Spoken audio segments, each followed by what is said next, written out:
Assalamualaikum warahmatullahi wabarakatuh. Waalaikumsalam warahmatullahi wabarakatuh. Alhamdulillahi rabbil alamin. Salatu wassalamu ala asyrafil mursalin Sayyidina wa maulana Muhammadin wa ala alihi wa ashabihi ajma'in, amma ba'du. Para santri santriwati yang dimuliakan Allah Subhanahu wa ta'ala,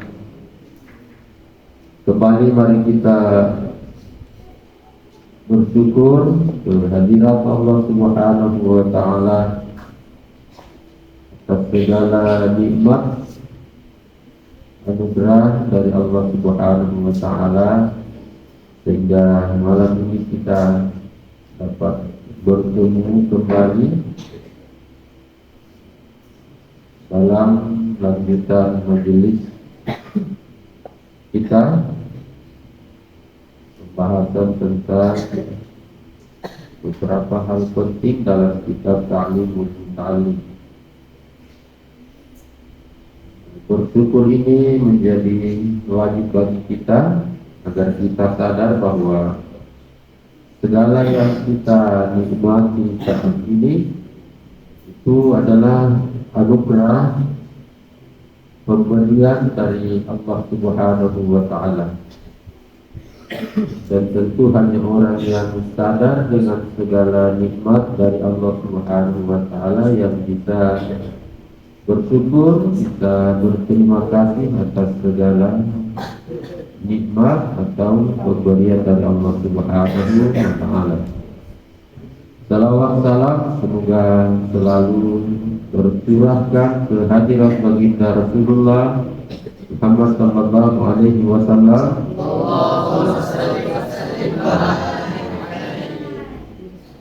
Sebagai teladan kita, contoh terbaik bagi kita agar bisa menjalani hidup dengan selamat, dengan bahagia, dan juga mendapatkan kebahagiaan hidup, keselamatan hidup di akhirat kelak, insyaallah. Anak-anakku sekalian, kita lanjutkan pelajaran kita pada pertemuan yang lalu. Pada pertemuan lalu, pembahasan kita adalah itu selalu kita memohon al-afwa, ampunan kepada Allah Subhanahu wa ta'ala, karena setiap hari sesungguhnya kita banyak melakukan kelalaian, mungkin banyak pelanggaran kita terhadap aturan-aturan yang telah ditetapkan Allah Subhanahu wa ta'ala, sehingga kita selalu harus memohon ampunan dari Allah Subhanahu wa ta'ala. Dan juga wal afiyata fid dunya wal akhirat liyasunahullahu ta'ala amil bala wal afat. fa inna marruziqad du'a lan yuhramil ijabah. Selain memohon ampunan, kita tentu juga memohon kesejahteraan, baik sejahtera untuk hidup kita di dunia, terlebih-lebih lagi agar kita mendapatkan kesejahteraan di akhirat kelak. Apa itu sejahtera? Sejahtera itu adalah terpenuhinya, tercukupinya kehidupan kita di dunia dan juga kehidupan kita di akhirat kelak. Itu yang disebut sejahtera. Sejahtera itu bukan harus memiliki 3 istri. Sejahtera itu tidak mesti kita memiliki mobil 2, memiliki motor lebih dari 1, tidak mesti.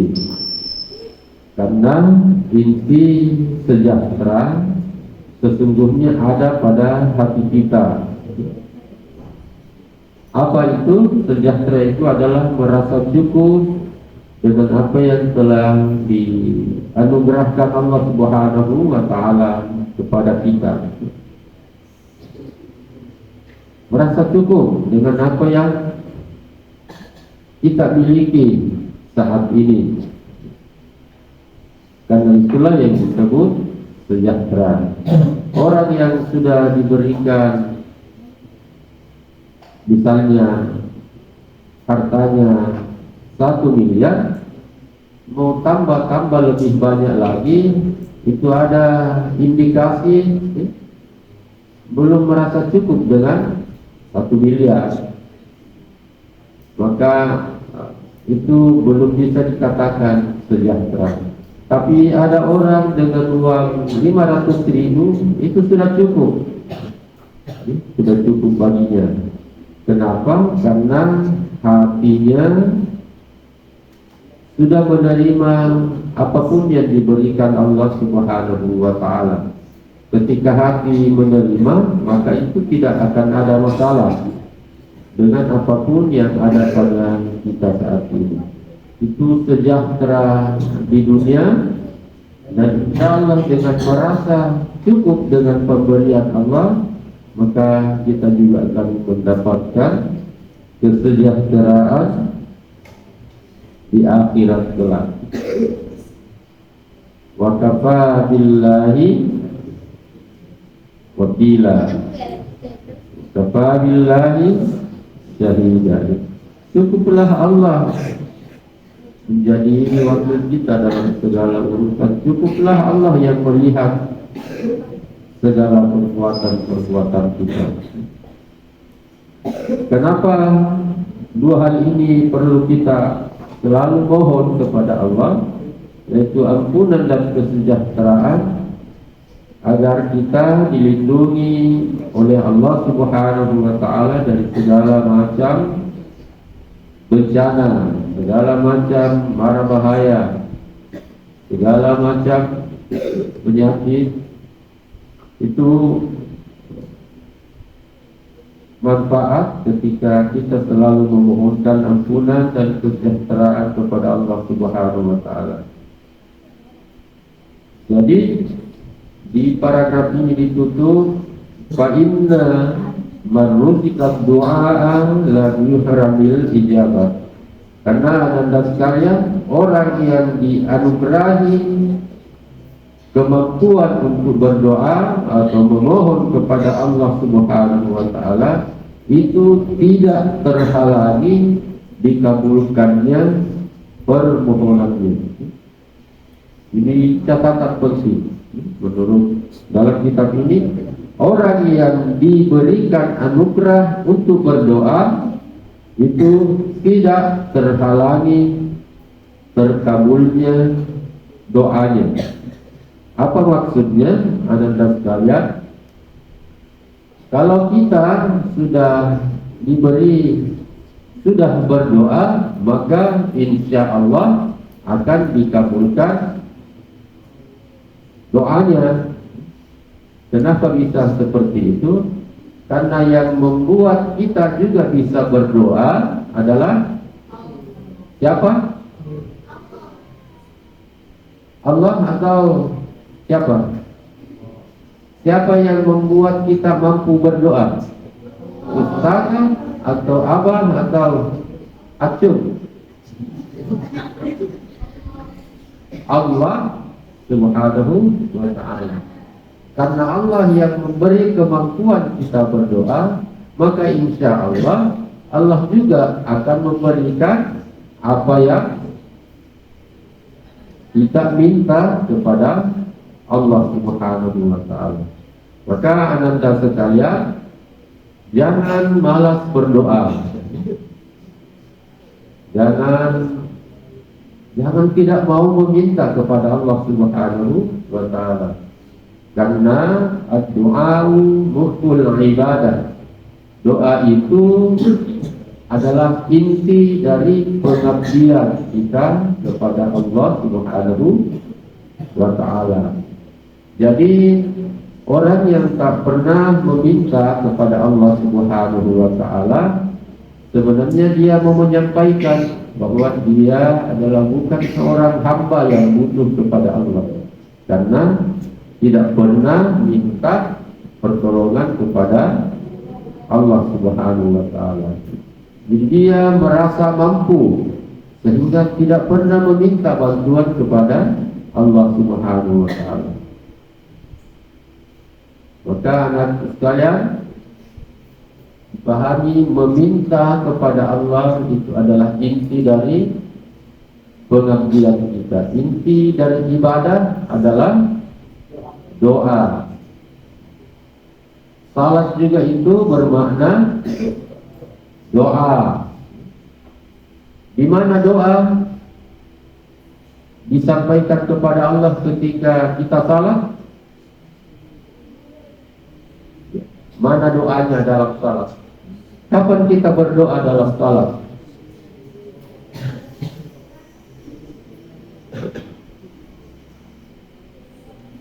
Mana langsung?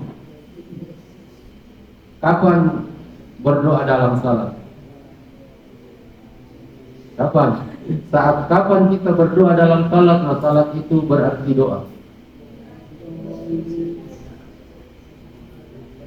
Kalau bilang ihdinas siratal mustaqim, itu doa atau bukan? Doa atau? Berarti di saat itu kita memohon kepada Allah agar ditunjukkan jalan yang lurus. Apakah ananda semua sudah dapat jalan yang lurus? Lurus itu jalanan, kalau di depannya alun-alun.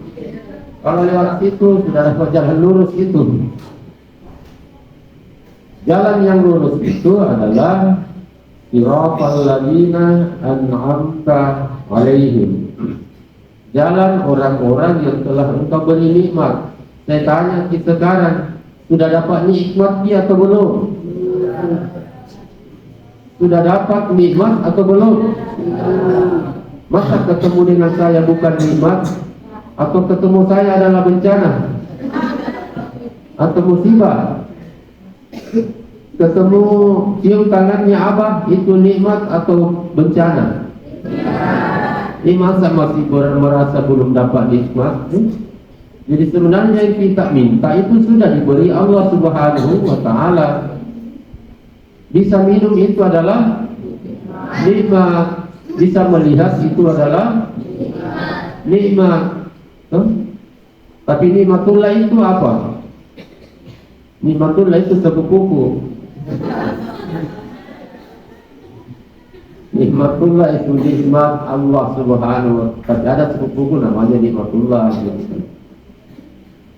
Jadi sebenarnya kalau kita berdoa itu sudah apa, Allah di sini tadi disampaikan tidak terhalangi untuk terkabulnya doa kita kalau kita sudah dianugerahi kemampuan berdoa. Contohnya Setiap salat minta ki ihdinas siratal mustaqim, tunjukkan kami jalan yang lurus. Yang mana jalan yang lurus?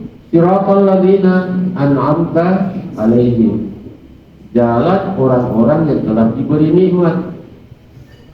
Nah, kita ini setiap hari dapat nikmat dari Allah Subhanahu wa ta'ala. Berarti doa kita sudah dikabulkan Allah Subhanahu wa ta'ala. Tempat pertama. Tempat kedua kita berdoa ketika duduk antara dua sujud. Apa doanya? Rabbighfirli warhamni wajburni warfa'ni warzuqni wahdini wahdini. Apakah doa-doa kita itu belum dikabulkan Tuhan? Sudah dikabulkan semua Tuhan itu. Tidak sayang kita Tuhan nih, warhamni, sayangilah aku. Cuma kalau bilang mudah-mudahan sayang ke akil, belum tentu. Tapi kan kita mohon kepada Allah agar Tuhan sayang ke kita. Memangnya Tuhan tak sayang ke kita? Tandanya Tuhan tak sayang ke kita, nggak lama mina belajar ki. Tapi ini masih dikasih ki nafas, masih bisa membaca Al-Quran, masih dikasih ilmu oleh Allah Subhanahu, itu tanda bahwa kita sudah dikasih rahmannya Tuhan, kasihnya Tuhan sudah diberikan kepada kita. Diberikan warzuqni, berikan saya rezeki. Tadi siang makan atau tidak? Itu makanan rezeki atau bukan? Makanya doa kita sebenarnya sudah dikabulkan oleh Allah. Kenapa?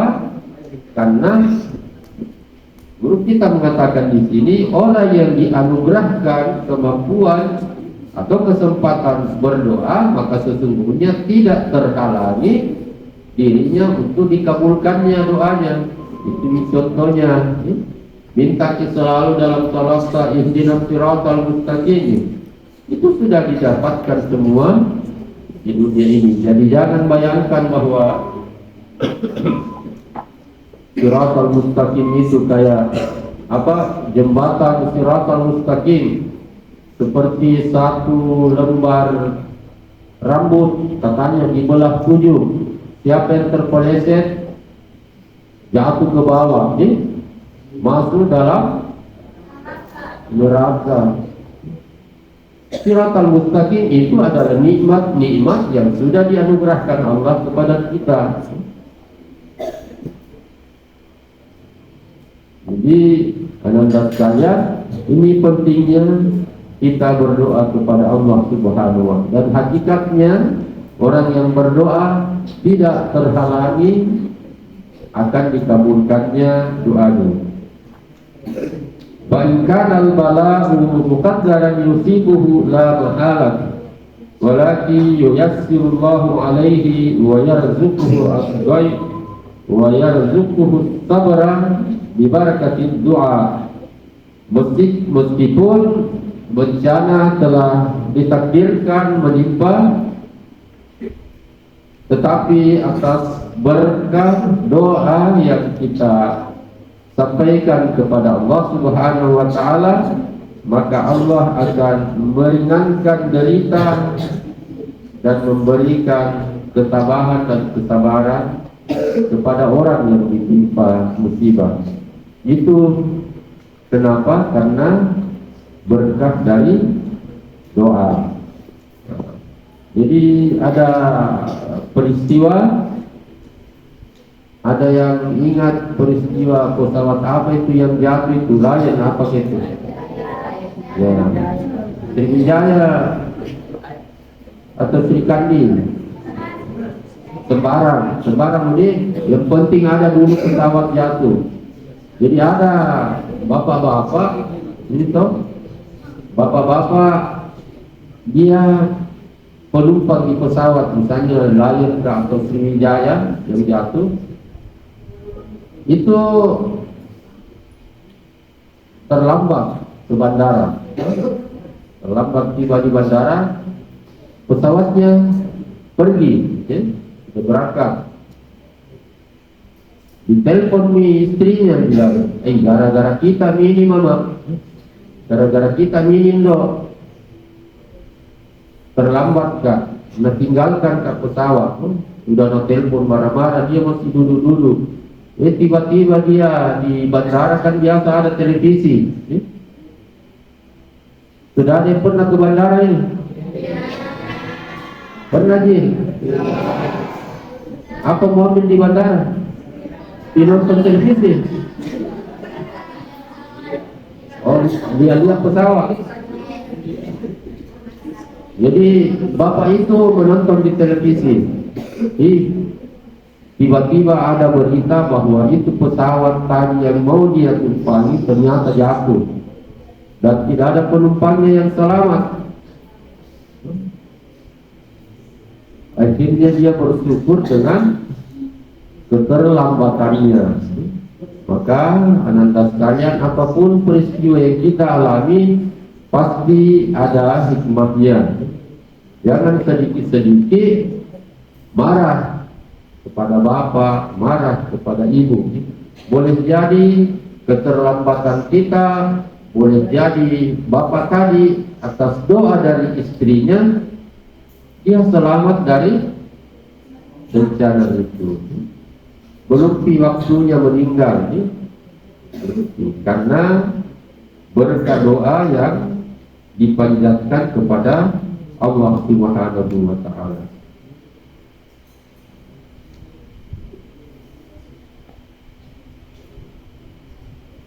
Wa amma ta'allumu ilmi tibi fayajuzu li'annahu sababun minal asbabi fayajuzu ta'allumuhu kasairil asbabi wa qad tadawan Nabi sallallahu alaihi wasallam. Adapun mempelajari ilmu pengobatan atau ilmu kedokteran itu fayajuz, itu dibolehkan. Jadi boleh belajar ilmu pengobatan. Tapi ilmu membuat orang sakit itu haram dipelajari. Karena ada orang suka belajar begitu, ilmu menghipnotis orang. Biasa dengar tuh? Di PT-PT, mama-mama dihipnotis. Diminta ATM-nya. Dan tante cantik kan? Ngomong itu yang hipnotis sih. Lama-lama terbawa arus sih. Diminta ATM-nya dan kasih, diminta ada PIN-nya, ada disebut ini. Diminta juga gelamnya emas, 1 kilo. Nah kasih juga. Nah, ilmu begini, ilmu hipnotis yang tujuannya menipu orang, merugikan orang lain itu haram. Tapi ilmu tentang pengobatan fayajuzu itu dibolehkan bagi kita untuk dipelajari. Li'annahu sababun minal asbab, karena ilmu pengobatan itu merupakan salah satu penyebab kesembuhan. Jadi yang menyembuhkan bukan karena ilmunya, yang menyembuhkan adalah siapa? Ustaz Muflis? Bukan. Atau saya? Bukan. Yang menyembuhkan adalah Allah Subhanahu wa Ta'ala. Kan ada ayat dalam Al-Quran, fa idza maridtu wa huwa yashfi. Kalau saya sakit, bahwa siapa itu huwa, maka Allah lah yang menyembuhkan. Nah, ilmu kedokteran atau ilmu tentang pengobatan itu adalah menjadi sebab, menjadi sarana supaya orang yang sakit bisa sembuh dari penyakitnya. Jadi Allah Subhanahu wa Ta'ala menurunkan 41 macam penyakit. 41. Tapi semua ada obatnya kecuali 2. Apa itu? Kematian dan pikun. Jadi kematian tidak ada obatnya, pikun tidak ada obatnya. Penyakit yang lain ada semua obatnya, termasuk penyakit hati, semua ada obatnya. Penyakit jerawatan, tapi itu jerawat penyakit atau tidak? Atau bukan? Ada yang jerawatan di sini?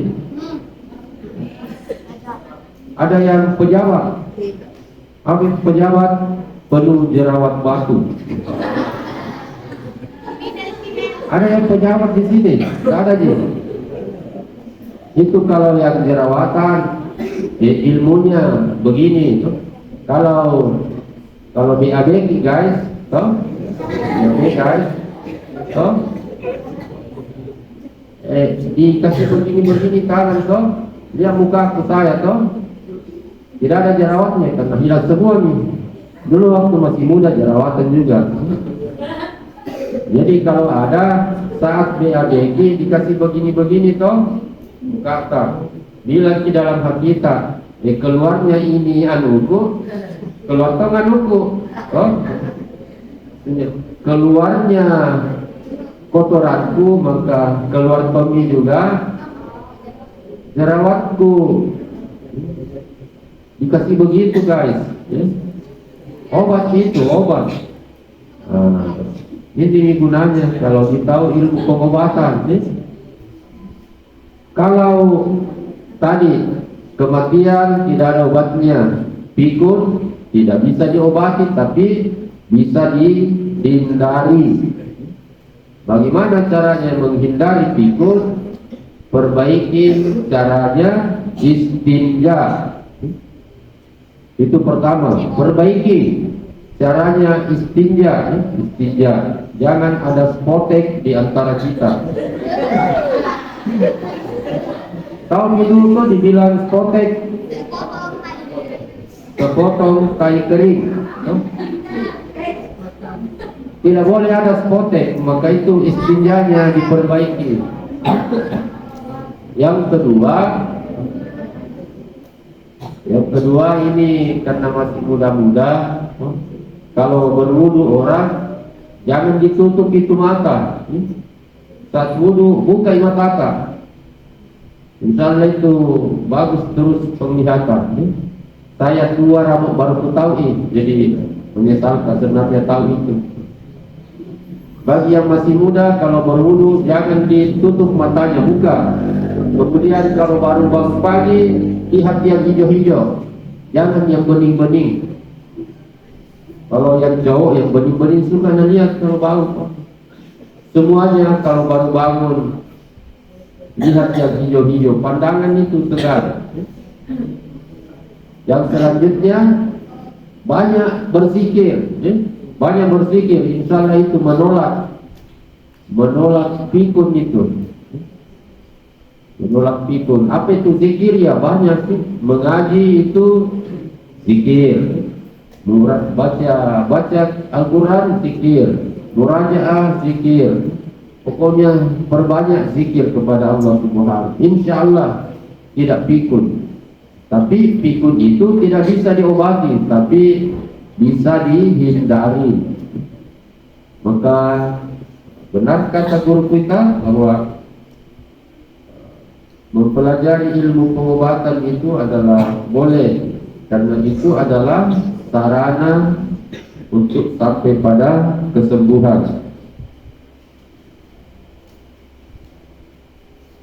Dan juga ia boleh dipelajari sebagaimana penyebab-penyebab yang lain. Bahkan Nabi Muhammad SAW itu juga pernah berobat. Waqad hukiya Asy-Syafi'i rahimahullahu taala anhu al-ilmu ilmani. Imam Syafi'i pernah berkata bahwa ilmu itu dua macam. Ilmu fikhi lil adyan wa ilmu tibbi lil abdan wa ma wara'a dzalika balghatu majlis. Jadi ilmu itu ada dua macam. Pertama adalah ilmu fikih untuk mengetahui agama, dan yang kedua adalah ilmu tibbi, ilmu pengobatan untuk mengetahui kondisi badan. Jadi ilmu itu menurut Imam Syafi'i dua macam saja. Yang pertama ilmu fikih, yaitu ilmu untuk mempelajari dan memahami agama. Yang kedua adalah ilmu pengobatan untuk mengetahui kondisi badan kita. Jadi pada garis besarnya ilmu itu hanya dua, ilmu fikih dan ilmu tibbi, ilmu pengobatan. Selebihnya ilmu-ilmu yang lain menurut Imam Syafi'i adalah balghatu majlis. Itu adalah pelengkap majelis ilmu. Maka anak-anak sekalian tidak boleh tidak belajar ilmu agama, dan belajar ilmu pengobatan itu sebenarnya bagi saya adalah kebutuhan kita. Bagaimana nih kalau misalnya nanti semua ini sudah menikah, panas-panas badannya itu anak, kalau tidak ada ditahu ilmu menurunkan panas, ada yang tahu ilmunya? Bukan ilmunya itu, kayak ilmu beli obat namanya itu. Obatnya supaya panas itu bisa turun. Maka ini penting. Ketawain kita nanti orang. Kalau ilmu bagaimana supaya anak-anak tidak berhenti imusnya, berhenti.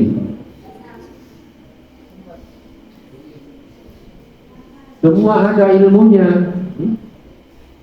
Jadi selain ilmu tentang agama, ilmu pengobatan juga menjadi sangat penting, karena kesehatan bagi kita itu juga sangat utama.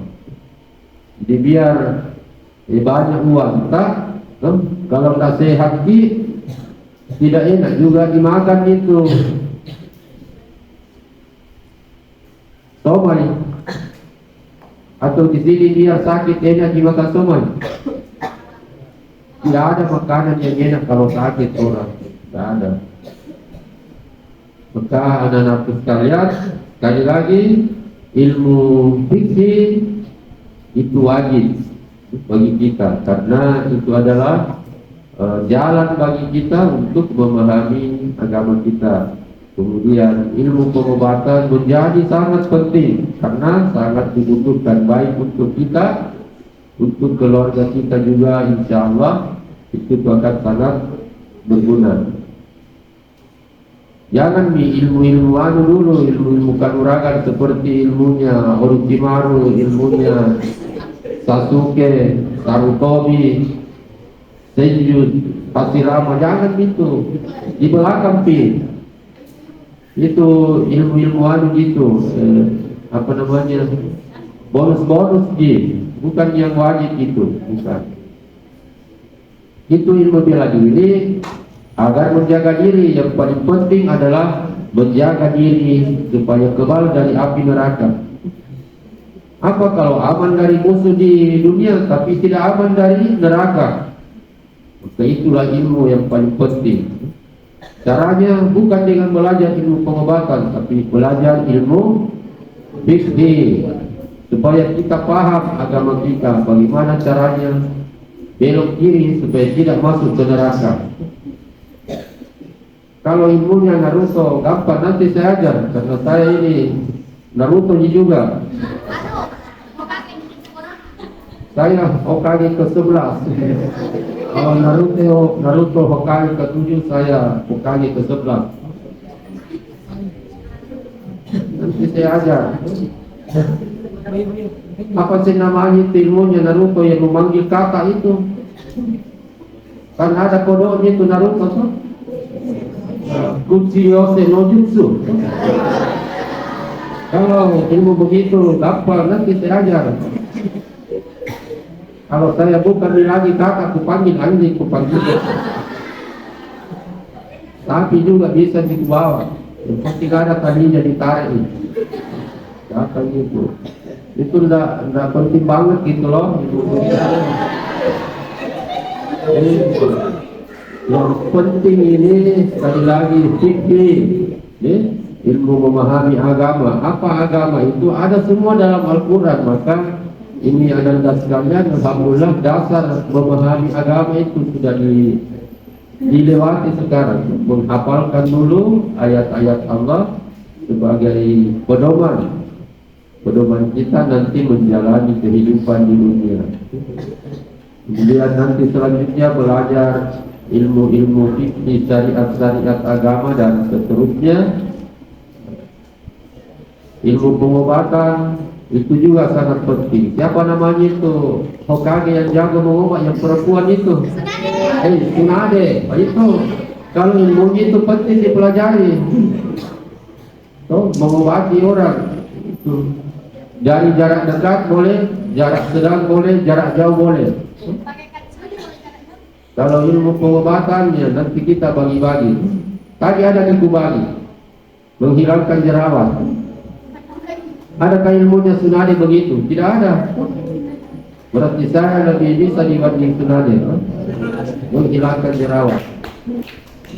Jangan ditepuk tangan. Oke, saya kira sudah masuk waktu isya. Dan lagi yang sekalian, kesimpulan pelajaran kita malam ini adalah jangan lelah mencari ilmu. Jangan mau lelah, karena lelahmu insya Allah menjadi lillah. Lelah di pondok ini itu adalah karena lillahi ta'ala, untuk keselamatan hidup kita di dunia dan insya Allah keselamatan hidup kita di akhirat kelak. Hadanallahu wa iyyakum. Wassalamualaikum warahmatullahi wabarakatuh.